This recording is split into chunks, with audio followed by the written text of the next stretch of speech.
But what I've seen over and over again is that we can name and claim our purpose actually if we look back and harvest it from what we've already done in our lives, because the chances are your purpose is what you've been doing all the time.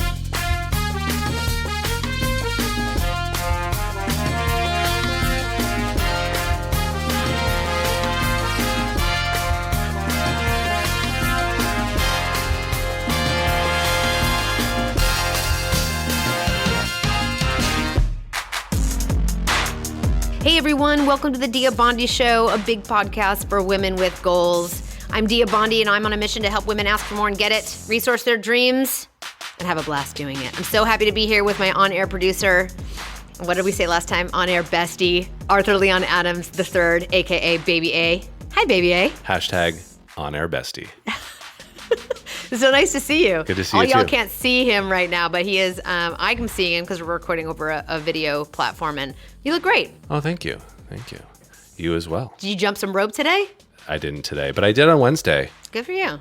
Not to nerd out on jump rope, but here we go, people. I'm going to nerd out on jump rope. Well, you put something out on Instagram about jumping rope. I'm enjoying jumping rope. I go through like funny little hobbies where I'm like, what is my next fitness thing that I'm doing? I don't have to be like amazing at it, but I just want to like see what that's all about. And jump rope has kind of made it for me. So by the way, I have never do I count skips. Right. I always do it I use like a WOD timer, and I always do by timers, like 2 minutes on, 3 minutes on, 2 minutes off, and then I'll just pick sometimes like what kind of jumping I'm doing in between. But right now I'm wanting to tackle more some freestyle stuff, which means I'm jumping and also trying to do tricks while I'm jumping.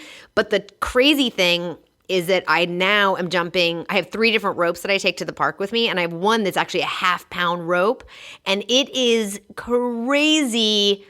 The tiredness that I have now is actually not in my legs or my calves. It's totally like trying to do a double under and whipping a half-pound rope down under your feet is hard. Like I have to actually slam it down to get it under my feet twice, to go around twice before my feet hit the ground again. And today I worked with that rope hard enough that I got to a place where I couldn't basically hold on to it anymore, because my arms were burning so much, and I tossed it away and I felt like a boss. Yeah, jump rope boss. Oh my gosh, it's so fun. It's so available. If those of you who are listening and you're like, yeah, I used to love jumping rope when I was 12, now's the time. You too can jump rope again as a grown ass woman. Yeah, I just find that it's like the easiest and quickest way for me to get some really good aerobic exercise a few days a week. Yeah, and it can go with you anywhere. I take mine, when we go camping with the kids, I take my ropes with me, and I have like a rollout pad that I use, and it's the best. It's just the best. Yeah, I have a rollout pad. I put it in the patio in the back, and I just do it. It's probably for about a half hour or so. Yeah, well, that's pretty good. But I'm up to 2,000. I don't count them, from 1 to 2,000. I count them in sets of 100, but still. Well, you got a good attention span. I'd be like 17, 19, 12. Wait, where am I? Like, I'm not so good at that. I also listen to podcasts while I do it. So. Right, not music. Yeah. Maybe those of you who are picking up a jump rope, you can listen to the Dia Bondi Show where you get your 1,000 skips in. All right, that was a lot of talking about jumping rope. A lot. Yeah. But I know that you have something else on your mind that you want to talk about. I do. I want to talk about name it and claim it. I'm going to try to keep it pretty brief, and that's tough for me, as y'all know. So my good friend Dino, he always talks about naming it and claiming it, and I didn't really, not that I didn't know what it means, but like, I kind of was like, what is it for us to name it and claim it? And last week, 2 weeks ago, I don't know. Time is just, what's going on with time? It's like folding in on itself a year into the pandemic. It is folding in on itself. At some day a little while ago, I gave a workshop, and we do this thing called a purpose platform exercise. And the idea is to identify your purpose platform as a platform for more courageous storytelling and communications in your roles, in your leadership, okay? And, purpose is such a loaded word. It's so easy for us to to ask the question, what is my purpose? And to look out over the horizon, look out into, or look down into the abyss, or, to look forward. But what I've seen over and over again is that we can name and claim our purpose actually if we look back and harvest it from what we've already done in our lives, because the chances are your purpose is what you've been doing all the time. And purpose to me isn't just about like, my purpose is to own a business. It's not about like activity or the way that you bring it to life. It's about your role in the world and the impact that has. Are you the peacekeeper so that we can collaborate with more ease? Are you, I think of myself as like the earthquake that can help change perspective. You can use a metaphor, you can just say what you do. But I think so often it's easy for us to imagine that our purpose is something we have not yet found, or it's something to find, that it's elusive, when no, you can actually look back over the course of your life. What have been my peak experiences? What have I always wanted? What have I made happen, and who did I have to be in order to make that happen?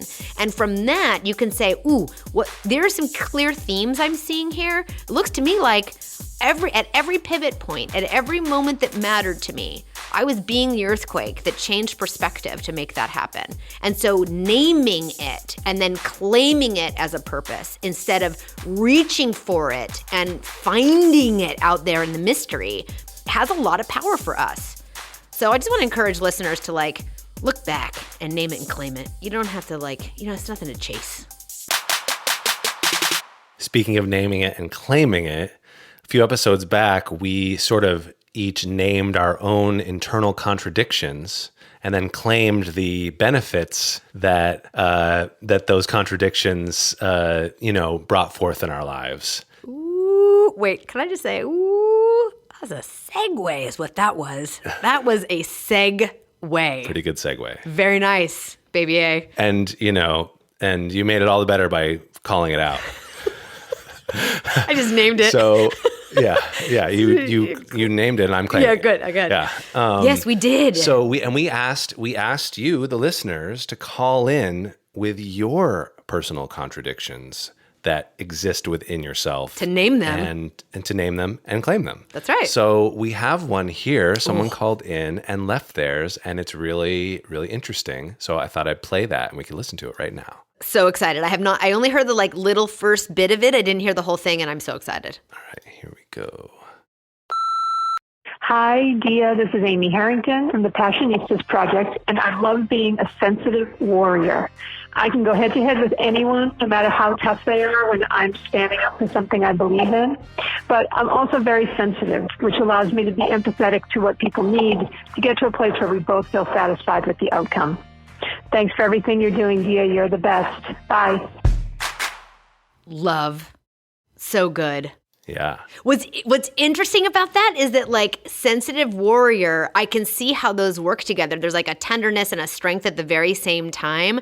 What's different about hers, it stands out, is that neither of those sides of those contradictions are ones that you would naturally you might be tempted to sort of negate or pretend, want it to go away. When we were talking about contradictions a few episodes back, we were saying that, that there's sometimes a light side and a dark side, right? And that reframing it so that the dark side feels not like a problem, but instead actually offers us some value. She says sensitive, right? Sensitive warrior. Both of those things are things that are neither of them are the one that I would pick to go, oh, and I shouldn't be such a warrior. I shouldn't they're easy to embrace.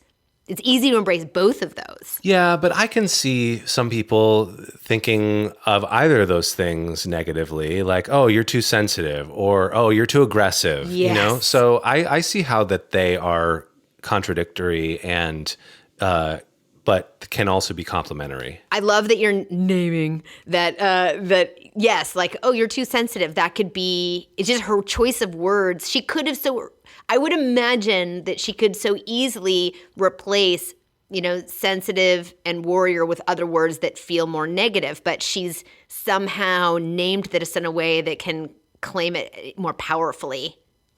Beautiful. Ooh, I want to hear everybody's. And if you have a polarity or contradiction within yourself that you want to call and tell us about, you can call us at 341-333-2997 and leave a message, and maybe we'll talk about it on a future episode. You can also call us just to ask a question, or if you want to tell us how much you love the podcast. Another way that you can tell us you love the podcast is by rating it, reviewing it, and subscribing to it on your favorite podcast platform, and by sharing it with your friends. Sharing is caring. So today you told me that you're going to talk about something called the 5 questions. I don't know what they are, but I'm excited to find out. Yeah, the 5 questions. These are the 5 questions that you can ask and answer yourself to muster more courage to make bigger asks that help you reach your goals faster. Every time I speak with somebody about an upcoming ask they're going to make, this is kind of always where I'm going to start, and it tends to be really useful answers that if you get them for yourself, to help set you up for your most powerful ask in front of you. So I'm ready. Are you ready, Arthur? I am ready. Okay, the 5 questions that you need to answer before you go into any of your upcoming asks. So question number 1, what are you asking for, and is it big enough? I guess it sounds like 2 questions, but it's really 1. What are you asking for, and is it big enough?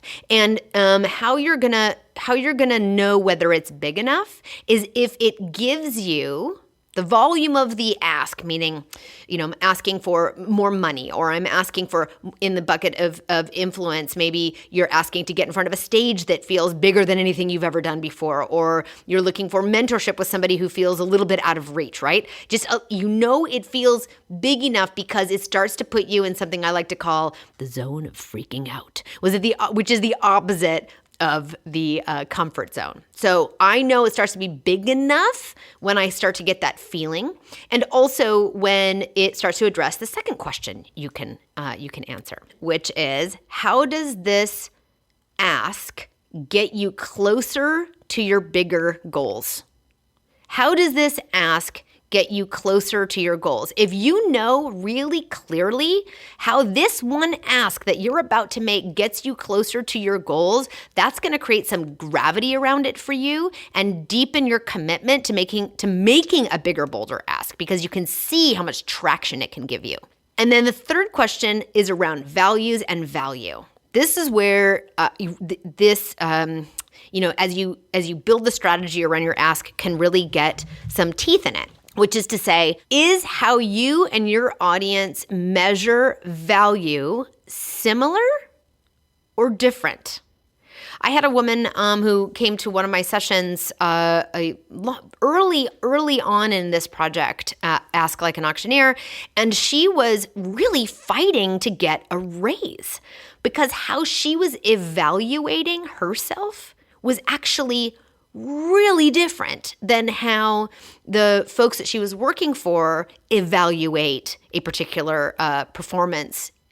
She was actually an instructor at an organization, an instructor's performance. So the way they were both identifying how much value they were putting into the organization or what they each valued was so different that it was difficult for her to A, tell the story, and B, she was getting frustrated by telling them and showing them over and over again how much value she brings when it's not actually what they value.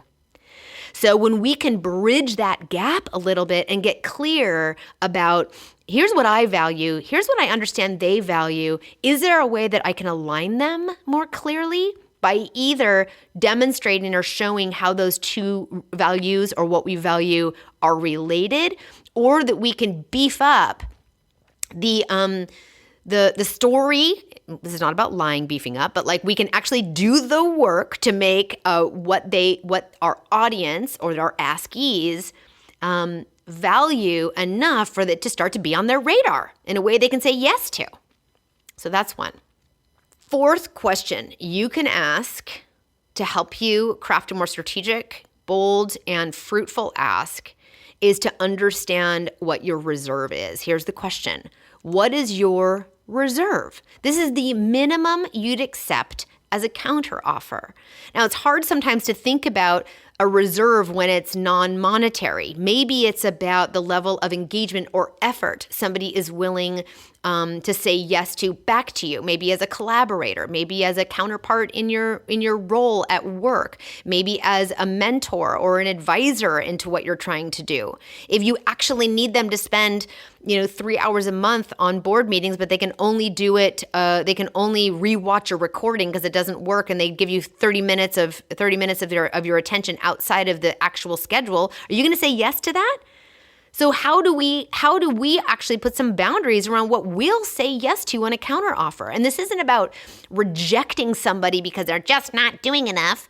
This is about helping the people that you engage in these asks be able to be successful with you and to actually add value to the thing that you're doing.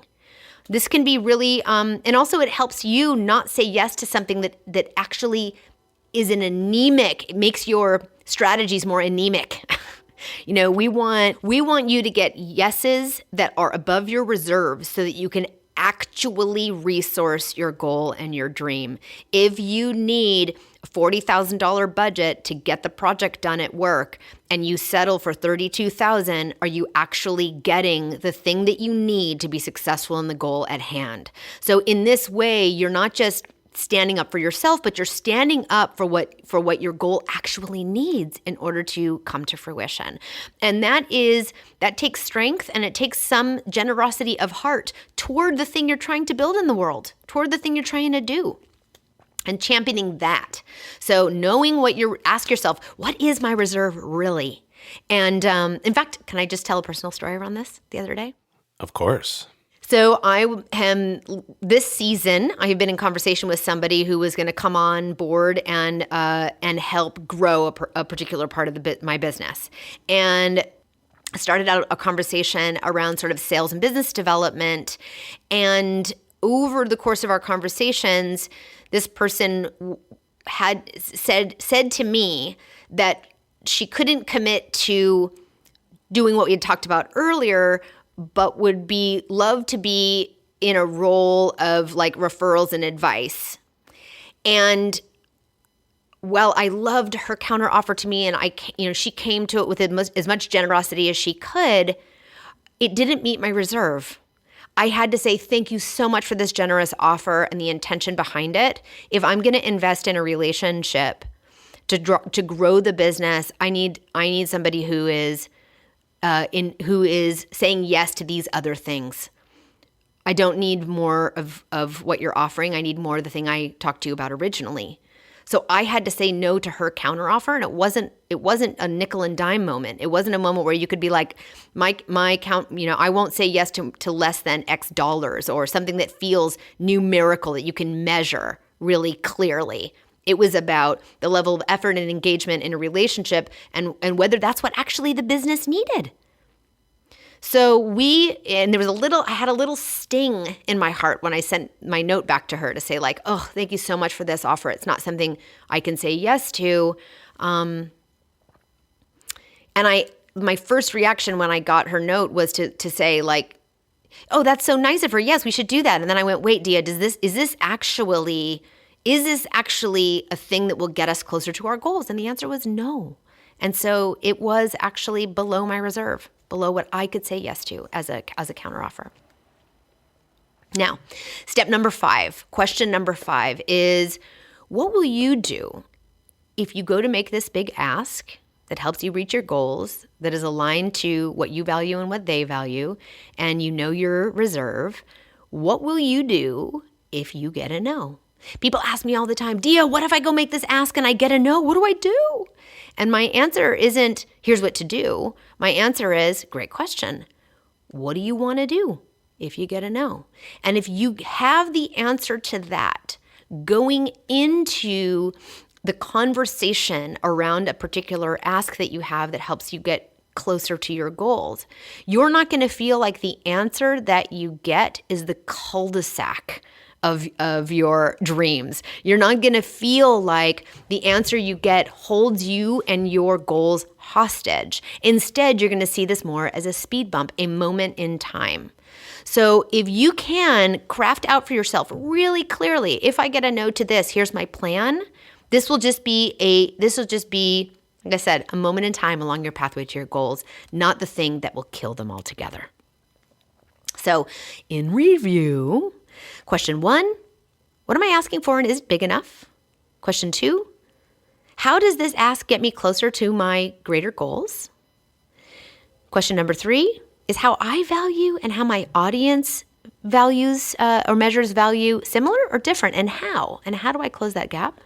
4, what is your reserve or the minimum you'd accept as a counteroffer? And 5, what will you do if you get a no? If you answer all 5 of these questions, you're going to be in a better position to have a successful outcome specifically in that ask, but also a successful continuation of the momentum that you might have toward your goals, and not feel like any one negotiation, any one moment holds those dreams and goals that you have hostage. You have choice.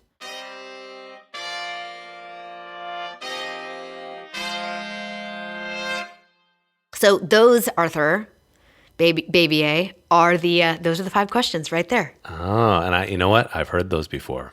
You have, I'm sure. Yeah, and I mean, you talked about them all in the videos that we made. That's right. These are the core ideas inside of my mini course online. If folks want to take that, I can link it to this episode. It's called Ask Like an Auctioneer. Welcome to the Zofo. Yeah. So I have a question for you about one of the questions.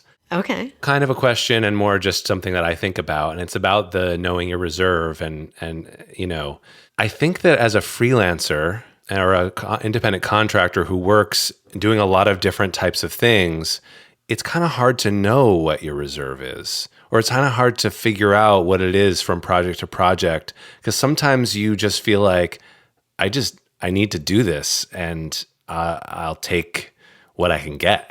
I love that you say this because it matters. What's important is to know what's important. Right. You know, there have been a lot of moments in my career where I had to really look at a project and understand a project, look at my goals, and understand if my reserve was tied to money or my reserve was tied to how deeply I was involved with a project, if my reserve was tied to travel. I mean, sometimes, money isn't the only thing. Right. And for some of you listening right now, you might be looking at changing roles or changing careers where, yes, the reserve might not be a financial one. The reserve might be like, you're going to have a reserve that is financial. Obviously, you need to be able to survive. Right. There has to be a minimum there. But there might be a reserve to say, if I don't get to work on this part of the business, I don't want to say yes to this. Or if I don't get to you do a lot of directing. You might be like, if I don't get to direct, I can't say yes to this. But I would even do it for a super low bono rate because this is such an incredible learning experience for me, or an amazing exposure. That's why I talk about some asks are about influence. That in that case, Arthur, you might say yes to something and your reserve might be around what you get to work on and less about the money because you're growing influence in your industry. Absolutely. No, I totally agree with that. And there's, you have a different reserve, or I personally would have a different reserve for making a music video for a cool band that I know and like, yep, as opposed to, directing a video for a tech company. Yeah, and it just depends on what you're attaching your reserve to, and that is totally about what matters to you. Right. And in the case of the music video, it's like, oh, well, this will be fun and I'll get to do something completely creative that's my own idea. And so the reserve is, will it be fun? Exactly. I love that. How much fun do you want? And what kind, does it include travel or not include travel? Or all of those things, which is why, interestingly, when I talk about asking for more and getting it, you won't hear me say negotiation very often, because negotiation implies often, it's sort of not a big enough word for me. It is a component, it's a thing we're doing. We are negotiating, but the things I really care about is helping you listeners get more clear and have some tools that are courage making that help you say, even in the face of everyone telling you that money matters in one moment when it might not matter to you, and to be able to stand up for that. Or to notice that, like, where, an audience or all your friends are saying, money isn't important. And for you to say, no, actually it is. It's all about what is important to you, and being able to use that information to craft what a reserve might look like for you. I did a project kind of recently, one of the only shoots that I've done during the pandemic. And it was for a client I'd never worked for before. And they claimed that they didn't need a director. They just needed me to produce. But it was such a small shoot and there was no director, I knew that I would end up directing. And because the rate was fine, and I knew that I would be directing, even if the client is not acknowledging that I'm directing, I knew that I could put the footage in my reel. Yes. I directed this. Yep. I think it's all about, we have to identify our reserves based on what actually is important to us, number one. And number two, knowing what to target and identify as a reserve is tied to your goals. So if you want to round out, for example, if one of your goals is to land, a director role on a music video shoot for a certain profile of band in a particular genre, okay, that's a goal. Yeah. You might know that a major component of doing that is rounding out and having work you can show that establishes credibility with exactly that profile. And if you don't yet have that in your portfolio, your reserve, you may do something for 99 cents. If the ask then is, whether the client knows it or not, can I be in a director role for this? Because that is the thing that gets you closer to your goals than whether you're doing it for 99 cents, $99 or $99,000. So that's why that second question of, does this ask actually get you closer to your goals? And are the reserve components, the components of the ask that you would say are reserves, does that support you reaching your goal? They're linked. Well, what I love about doing this podcast with you is that, it's fun, but I also I'm learning from it. Oh, that's a nice thing for you to say. Thank you. I am too. All of this, every time I talk to a new group of folks, every time I teach a workshop, every time I have a conversation with you, every time I hear from our listeners, I'm learning all the time.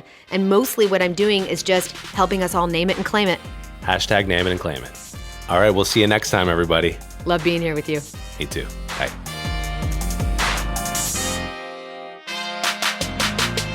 This podcast is a production of Dia Bondi Communications and is produced and musicified by Arthur Leon Adams III, aka Baby A. You can like, share, rate, and subscribe at Apple Podcasts, Google Podcasts, Spotify, or wherever you get your favorite podcasts. Find us at diabondi.com or follow us on Instagram at The Dia Bondi Show. Want to shoot us a question for the show? Call us at 341-333-2997.